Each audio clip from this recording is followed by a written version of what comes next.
Hey Sam, how you doing? I'm doing great. How you doing? I'm doing good. Thank you for joining us. Good to see you again. This is the RunPoint Podcast. We're both founding partners of RunPoint, and we do AI enablement for private equity. This is a podcast about AI, and we're gonna test a new format this week where we're gonna kind of open the aperture, starting small, going bigger. The first section we're going to do is on personal use of AI. Then we're going to move professional, what's new in the professional worlds in our business and in other businesses in the AI space. And then we're going to go macro, have a little conversation about the wider implications of generative AI and where we are right now. So without further ado, let's get into it, Sam. I want to talk to you first about your personal use of AI. You are a super user. You're always also doing kind of self-improvement things and playing with side projects. Tell me about what you're doing at a personal level with AI these days. Wow. I knew that this was a topic, but I'm woefully underprepared for this. I also don't know how I feel about being characterized as like a self-improvement nerd, but I am using it. It feels to me now that if there's a question about something that's important, for example, a question about whether or not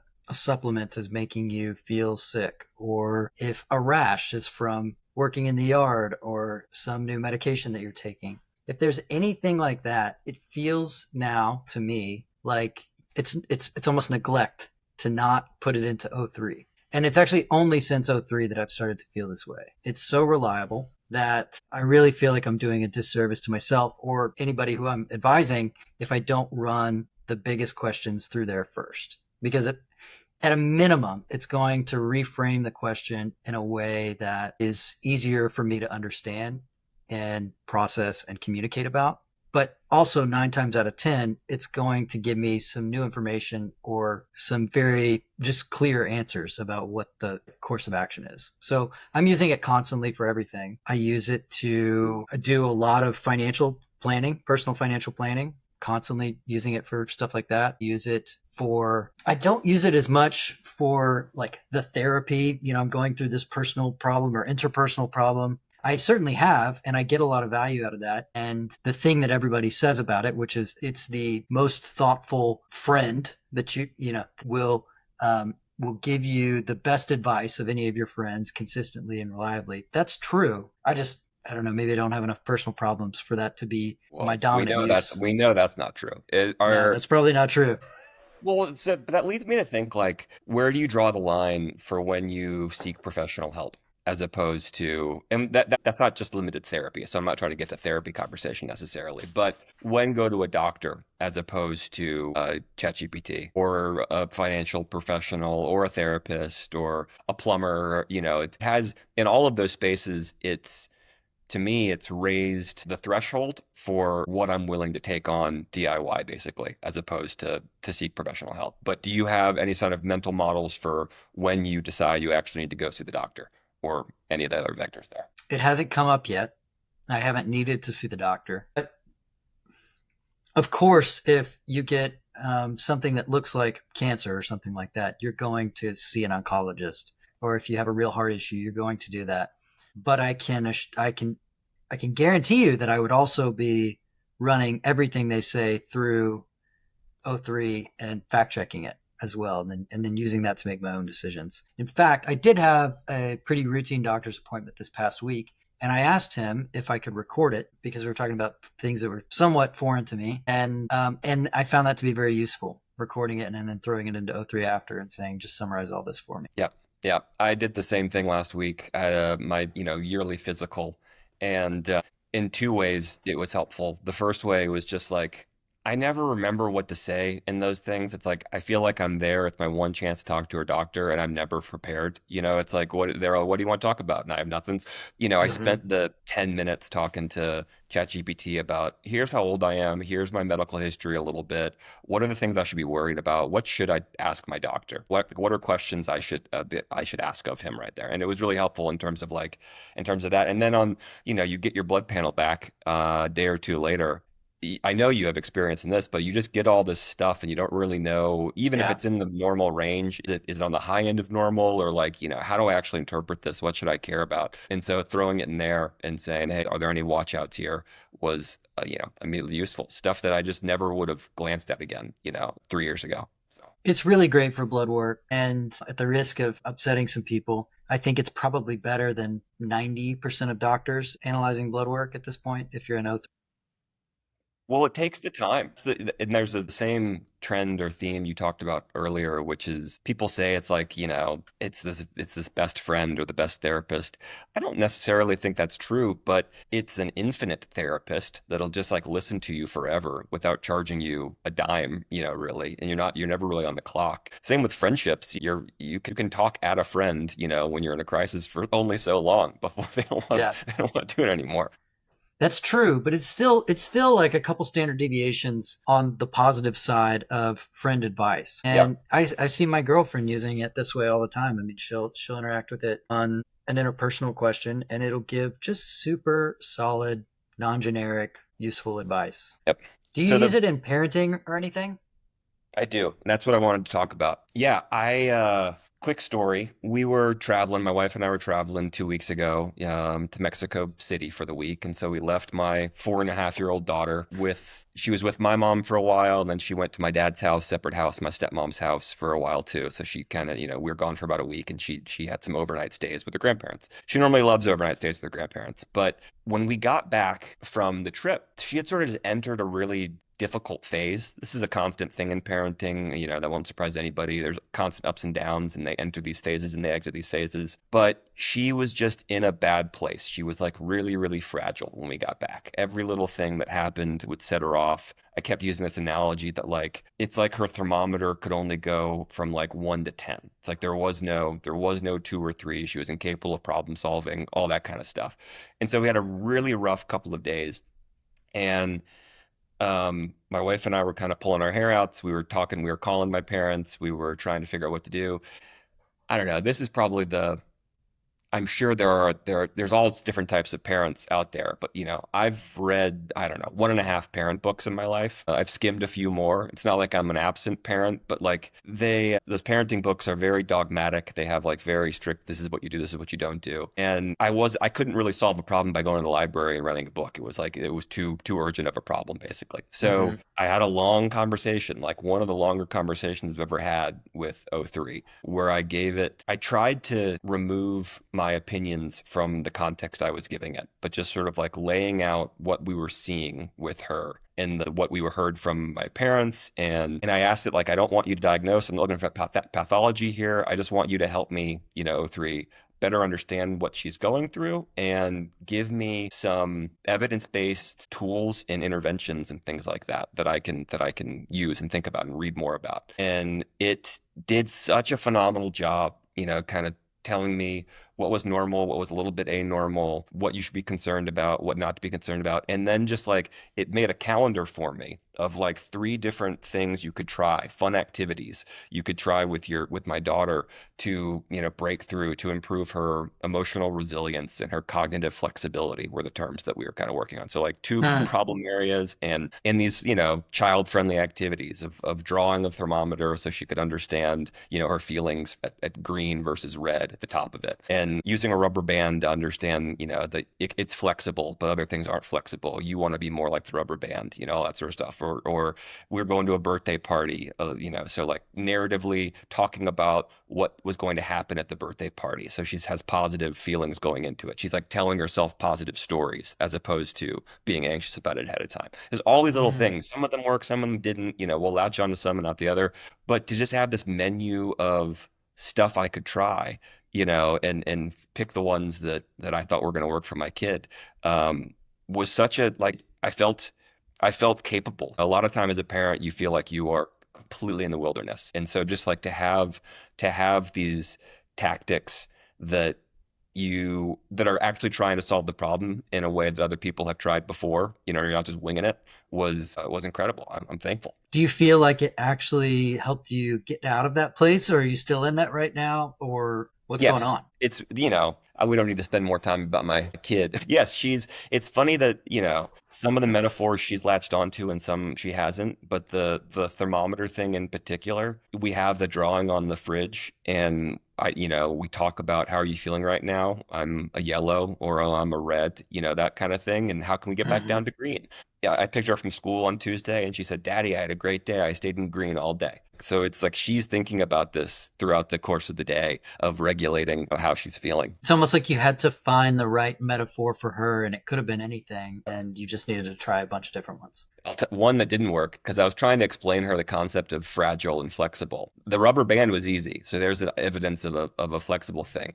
But then I was just holding her in the kitchen. The only thing I could think of was a wine glass. Like wine glasses are fragile. Don't be like a wine glass. But she's got no context for wine glasses, and so it wasn't really that one wasn't helpful. Okay, great. So yeah, I think this is something that people are going to be using more and more. Obviously, we're at the leading edge of this, but I see more and more people who are not in it like we are using it for this kind of stuff. And I think it's going to be fascinating a year from now when people aren't using Google anymore and they're just completely relying on this. I have no idea what it's going to do to how we think, to the economy. It's a big question Totally. mark for me. Totally. Well, let's move on to the professional stuff. I know there's a few things we wanted to talk about, updates in the world of new tools and new things we're doing for work right now, how we're using generative AI in work. Why don't we start with Relevance AI, which is a new agent orchestration platform, I think is the term. Yep. That's a term that literally didn't mean anything a year ago. So it's wild that a phrase of a category is put together, but it is, I think the best way to explain it is that it's like Replit for making agents, in that you start with a prompt as opposed to functions, and it basically creates everything for you on the back end. How would you explain what it is and what are you using it for right now? I would say that it falls into this category of things for which there are a dozen or so copies, and this one just finally got it pretty right. It's just like Lindy. It's similar to what Zapier aspired to be long ago. It's simply a tool that lets you create workflows, but through a combination of just doing the code really well and the back end of their system really well and doing some things in the UI that just make more sense, it's finally something that's easy-ish to use. It's not perfect, but I was able to do things with it that I have not been able to do with other tools. An example is finally, I don't know how many times I've tried this with different tools, starting with ChatGPT. If you remember when GPTs came out, I tried something like this. Yep. But I set up a workflow that I'm always using the woodshop as my test bed for this thing. And the woodshop recently discovered that they want to build more of these kind of like corporate awards, because there's something you can throw on the CNC machine and crank a bunch out. And I know that there are a dozen or so companies that do this. And so I just was finally able to create an agent that every morning goes out and finds contacts from these 12 or so companies and then looks at their LinkedIns, looks at what they do, looks at what we do at the shop, and then writes custom emails to each of those people. And it writes 5 emails. And then it stores that email in a database. And then the next morning it gets up and it does it again. And for each of these people, it will send them 3 emails that are all context aware of the prior emails that it sent. And whenever any of those people respond, it sends me an email to the separate inbox that I actually check, because I don't ever check that email, just to let me know that somebody responded. And so this thing is running entirely autonomously, sending out custom emails and finding the contacts. And yeah, I just kind of sit back. And it just uses Gmail, right? It's not using Salesloft or some sort of like automated email sequencing software, right? It's just so it's sending multiple emails to the same party or following through on the whole conversation. Is that right? It's following through on the whole conversation at the moment. Of course, it'll alert me and I'll jump in if somebody really responds, but it's sending the 3 follow-up emails, and it's aware on the 3rd email that it sent 2 follow-up or 2 emails prior. And so it'll say, hey, this is my last email. Just wanted to drop you one more. This thing would probably not be good if you're a market developer trying to send out hundreds of emails every day. This is better for an executive who, wants to try out a new thing, or for anybody who just wants to send out a few a day. I think it's spending, I'm on the $20 plan. It's spending 50 credits per one of these runs and you get 10,000. So lots of options there, but I don't know how well it scales. Well, and we won't name the client, but we're currently working on a outbound email service that's going to integrate with SalesLoft, at least by the scope of it. Do you Yep. think this is a replacement for that? That the team can use their own agents via relevance? Too early to tell. We need to play with this more. This falls also in that category of things that seem really awesome in the first, I think you said this the other day, the first 15 minutes of playing with it, it seems like the greatest thing ever. And then the more time you spend, the more of the flaws you find.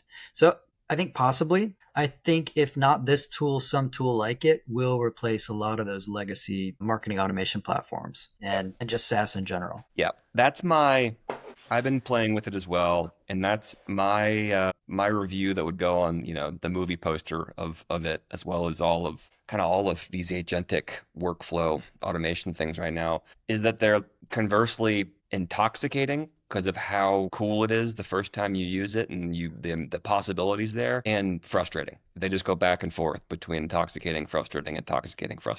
And I something though I think that a position I hold now that's sort of hardening for me is that you should, I don't know, that the best way to think about agents right now are that they work for me, not instead of me. I think that's at least that's the mental model I'm applying to where to find use for this. Is that they are briefing me on things, or they're drafting things for me, but they're basically like, think of them as a junior, as opposed to a replacement for me, or a coworker who is autonomous, like truly autonomous. I don't trust them enough to let them go on their own right now to actually do things. So this is a silly example, but the first thing I built with relevance was a thing. I like to do daily fantasy for the PGA Tour for golf, just for nerdy stuff out there. And there's a guy, like an analyst, that I watch his YouTube videos because he's got a good statistical kind of bent for this whole thing. And so every time he posts a YouTube video, it reads the transcripts and it sends me a betting guide, basically a daily fantasy No betting guide. way. So what are the course statistics? Who's trending? What do you play? What are the different combinations? What's the game theory optimal strategy for this? And so it goes to me and a couple of our friends. A couple of them now, and hopefully it'll create some alpha for our golf betting. I feel so bad for the other people in your league.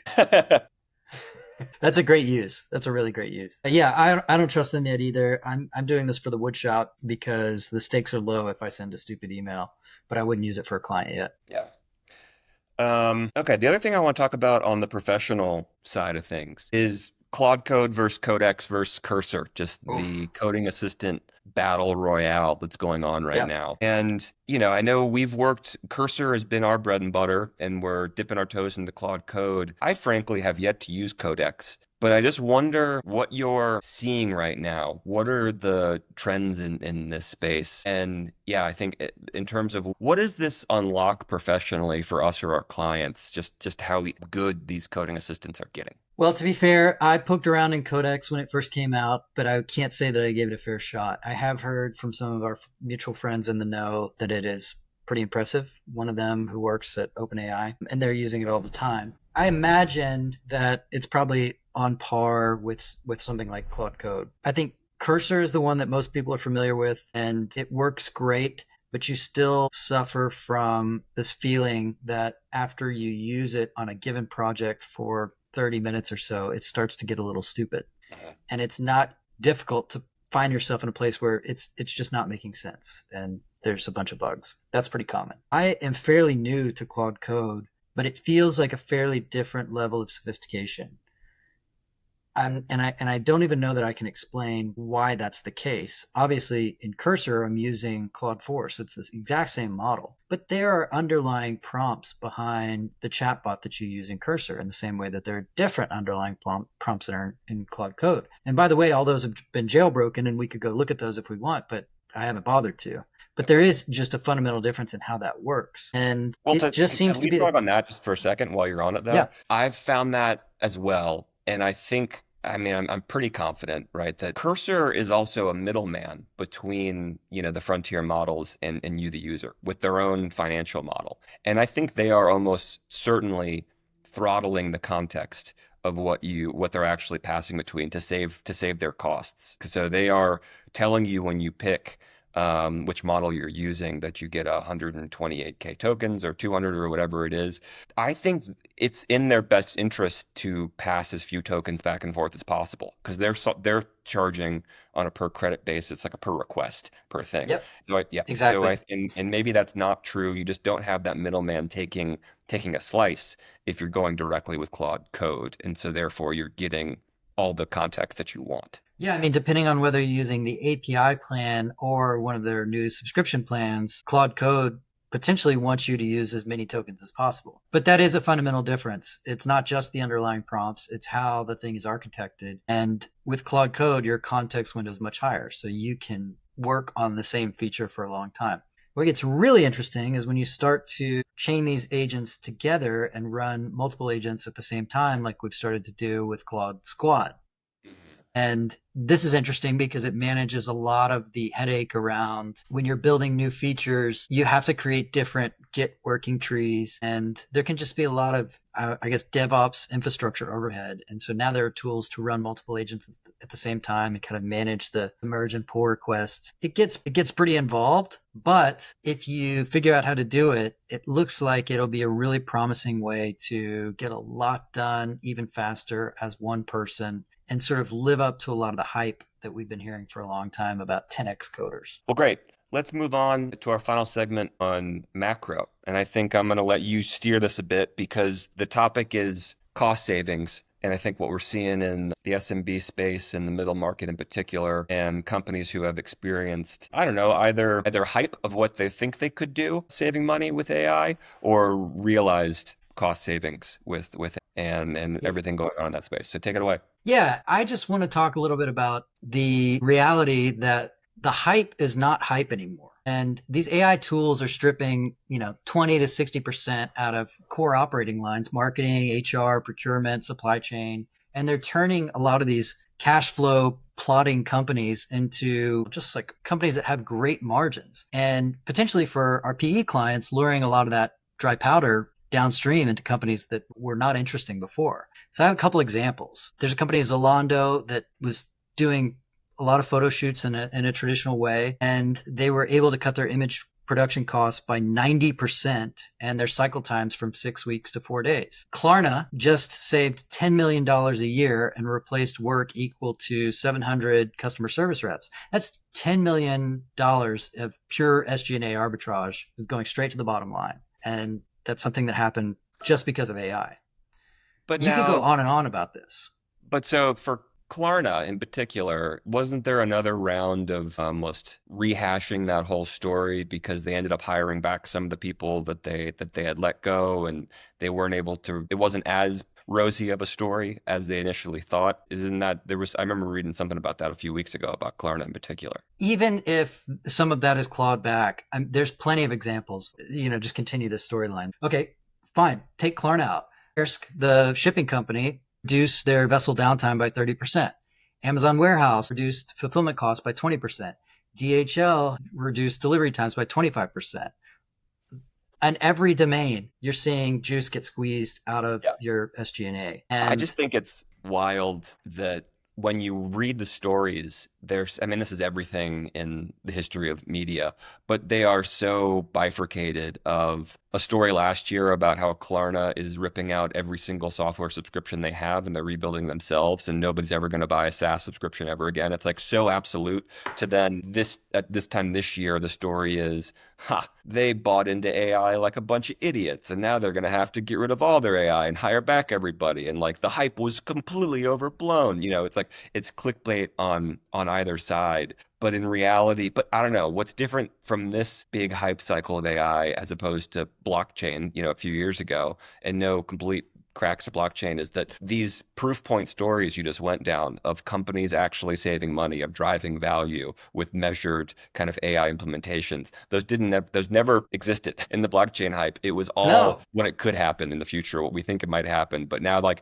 we're only, a year or two into this, and we've got demonstrable business, cases throughout so many industries, and I think they have to be measured, and they have to be smart, and there are potholes here and all that sort of stuff. I think, but I think if you're not empowering your people right now, I think the very first place to start, looping back to the bookending this to the middle of our conversation, is that everybody should be better at their jobs now, more capable than they were, almost everybody, because of generative AI. And I think if you just start there, right? What if your organization was way more competent at what it does than it was a couple of years ago because of that? Then what else is possible, right? What can you do, right? And then and can you reach out to a different service line? Can you make a department more efficient? Like all of those sorts of things. But at the very least, make everybody better at their core jobs because they have these tools at their disposal. So Salesforce did a poll recently that found that 91% of AI using small and medium businesses are seeing direct revenue gains, and 86% of those are reporting fatter margins. This stuff is very real now. And yes, the media does such a terrible job of covering AI. They salivate at the most salacious stories that represent 0.001% of what's actually being done. But the gains are real. And you're starting to see like the multiples for AI native deals get up in the range of 25, which is like 3x over a normal SaaS exit. So I think there's a lag in an understanding of this, but we're going to see, of course, it's going to change the economy in a million ways. And I have no idea what's going to happen with unemployment. And I won't make any predictions about that. What I will gladly make a prediction about is that the profitability of a lot of these companies is going to skyrocket. And it's going to be really interesting for the companies that are willing to jump in. Now's the time. For private equity, do you think if you had to place a bet on focusing on targets who are already AI enabled, or focusing on targets where there's a big delta that they could buy a distressed asset and deploy AI within it to make it much more profitable in the future? Where do you focus your time on? I mean, it's clearly the latter. If a $5 million EBITDA HVAC firm can dump a third of their SG&A with some AI SaaS that it pays on a credit card, it shouldn't trade like an old HVAC company. It should trade like software. And so I think there's just massive opportunity there. And, we're seeing some of our clients already doing that and shifting to that. And I think, especially with the compression that we're seeing on multiples over the last 5 years or so, that game is getting harder. So they have to find something. And I think that there will be a subset of these firms that, make this play. And I think it's going to work. Well, great. I think that'll do it for us. Let's wrap it up there. Thank you, Sam. Thank you, everybody. Yeah. We're out. Good talking to you, Matt.